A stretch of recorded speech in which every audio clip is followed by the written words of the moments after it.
So when I provided food for the hungry, I decided to go to a bread line, which is the oldest continuously operating bread line, I think, in the country. It's run by the Franciscans, and they have every morning at 7 a.m. a line of people can get sandwiches and juice and sometimes cake or snacks. And we basically got behind a cart and sort of pushed it through this giant line of people on either side handing out sandwiches to either side. And it was an interesting experience because you know, the way people react every day, or the way you expect people to react, is sometimes different. So, you know, some people are so really grateful, thank you, God bless you, and some people are like, I want 2 sandwiches, I want 3 sandwiches, or they try to sneak back into the other line. So it was an interesting dynamic because I think I have tended to imagine that people of the bread line, that sort of Christ of the bread line image, like people are either Christ-like or just like crazy and like criminal, you know. And I think the experience of being in that line sort of every day, literally surrounded by humanity, helped me to see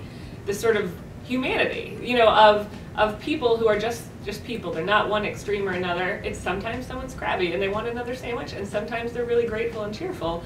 And I have days that are very similar to that in terms of the range of emotion. So it was really good to sort of see that relatability and to sort of be a part of that. And when I gave drink to the thirsty, I was passing out water at the New York City Half Marathon. So it was another early morning, and we went out to set up tables of water in Central Park. And you just poured cup of water after cup of water after cup of water after cup of water.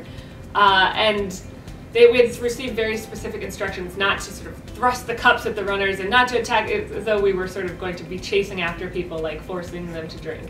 But I think really it's sort of, for me, it's sort of symbolic of the way that you sort of approach any of these actions. Is sort of, you know, we put the water out there, and if people wanted it, they could come get it, and sort of like make it accessible, make it available, and not force anything on anyone. It's sort of the way you approach sort of any work of mercy or any sort of interaction of faith, is to not sort of force that faith or force that that sort of mercy on somebody, but to have like an honest interaction in which you offer something freely and they accept it freely.